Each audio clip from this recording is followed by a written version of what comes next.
İnsan niyə ürəyi sıxılır? Müəyyən amillər var. Yəni onu tapmaq lazım. Kökü nədir? Nə olub? Nə baş verib? Bəzi vaxtlar kökü ruhumuz kiçikdir. Hər xırda detal bizi narahat edir. Bunun üçün biz nə etməliyik? Ruhumuzu böyütməliyik. Ruhun böyütməyin yolu nədir? Rəcəblə Şaban ilə ruhun böyüməsi üçün mükəmməl bir dənə günlərdir. İbadəti, orucu, zikri, ruh get-gedə ələm nəşrah ləkə sadrak olur. Böyüməyə başlayır. Çünki hədislərdə qəlbi bənzədiblər nəyə? Qaba bənzədiblər. Vi'a kəlməsi gəlib. Kullu vi'a'in yetəzəyyəq. Bütün qabların bir dənə xüsusiyyəti var ki, orada suyu töksən daha daralır da, həcmi da ondan artıq tökə bilmər. Amma yeganə deyir qəlbdir ki, elə bir qabdır ki, nə qədər rəhmət gəlsə böyüyər. Böyüt qəlbivi. Rəcəblə Şaban ayı böyütmək üçündür. Amma bir dənə bir söz deyim sizə. Vay o gündən ki, insan o qabı yağış yağmaq üçün hərə bir dənə qab qoyur, yağış yağır, o qabın tutumu qədər. Tutaq ki, bu stəkan da nəzərə alın. Qəlbimiz bu qədərdirsə, bu qədər dolacaq. Düzdür? Qəlbimiz biraz böyük olsa nə olacaq? Daha böyük qəbul, feyzi qəbul. Ramazan ayında yağış, leysan yağış yağacaq. Qəlbimizi böyütməliyik. Allah Quranda deyir, nuqallib əfidətəhum. Bəzilərini bir həddə enərlər, tənəzzül eləyərlər ki, qəlblərini çevirərəm. Təzəvvürün ki, stəkanı belə çevirdik. Nə baş verdi? Yağış tökülsə də dolmayacaq ki. Nuqallib, çevirərik. Niyə nuqallib? Çünki düz yolda getmədi. İlahi yoldan keçdi. Deməli, biz qəlbimizi böyütməliyik. Rab bizi nə elmən? Qəlbimizi böyüt, ya Rəbbəl aləmin. Vücudumuzu böyüt Allahım. Rəcəb ayı və Şaban ayı bunun üçün böyük bir fürsətdir. Ruh ki, böyüməyə başladı. Ruh ki, oldu ələm nəşrah ləkə sadrak. Orada da okean qədəri olsan, ora atılan daşlar neyniyər ki? Çıngıllar neyniyər ki? Udar hamısı o daşları, o okean. Amma biraz balaca bir fikir versə, bir çalı olsa, bir daşadan gibi silkələnir. Bəzi sözlər nə olur? Bizi yorur. Niyə ruhumuz balacadır? Ona görə sıxılırıq. Bu bir amildir. Amillərdən biri günahlarımız ola bilər. Günahın bir dənə xüsusiyyəti var, ruhda sıxıntı yaradar, biləsiniz. Üçüncü məsələ. Təvəkkül problemimiz olsa, o insan ki daha, məsələn, dünyasını dəyişsə, başlayır sıxılmağa. Necə? İzah verirəm sizə.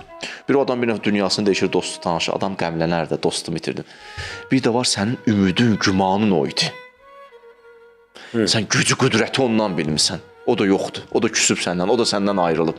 O da məsələn dünyasındır. Sən sıxılırsan. Həyat sönəcəksən. Bəli. İnsan gələk qüdrəti Allahdan bilsin, gücü Allahdan bilsin. Əhvanəl buyut ləbeytul ənkəbut. Allahdan başqa bütün qüdrətlər hörümçək evinə bənzəyər. Hörümçək evi düzdür, nizamlıdır, qəşəngdir, həndəsə hesablamalarla da. Üfürsən nə olar? Darmadağın olar. Amma Allah deyir, liyutfiyu nurallah, istəyirlər üfürməklə Allahın nurunu söndürsünlər, günəşi üfürməklə söndürmək olar. Təzəvvürlə böyük bir dənə tonqal yanır, onu üfürməklə söndürə bilərsən, özün yanarsan. Əsla. Özün yanarsan, özün aradan gedərsən. Bəzi vaxtlar sıxıntının səbəblərindən biri, o qədər insan başqa dostlarının gücünə, filan kəs məsələn, filan vəzifədədir, ona o qədər inanır. Yəni, daha Allahı unudub, o bəni xilas edir. Fikir verdiniz. Onu da itirəndə sıxılma gəldi, sıxıntı gəldi. Amma yox, qüdrət kimdir? Allahdır. Əla kulli şeyin qədir kimdir? Allahdır. Güclü qüvvətli kimdir? Allahdır. Və mə əntumul fuqara ilallah fəhvəl qəniyyul həmid. Hamvuz, fəqirsiz, zəifsiz. Qəni kimdir? Ehtiyatsız kimdir? Allahdır. Bu təzihniyyət adam həmişə möhkəm dayaq üstüdür. Dağ kimidir. Çünki Rəbbəsi və mə indəkum yənfəd və mə indəllahi baq. Allah deyir Quranda deyir, nə ki siz baxırsınız, görürsünüz, onlar aradan geyəcək ya, fanidir. Baqi mənəm. Baqiyə bağlan, baqiyə. Fanini qoy kənara.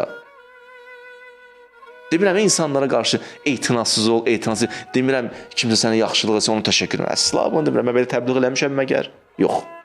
Amma lütf Allahdandır. Güc ondandır, qüdrət ondandır.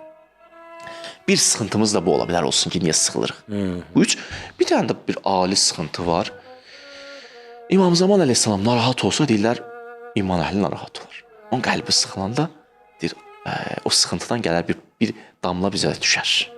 Çünki qəlbdəki sinxiyyət var. Möminlərin xüsusiyyətləri. Qəlbdəki bir sıxıntı var. O cürünə yaranır. Allah özü kənəz.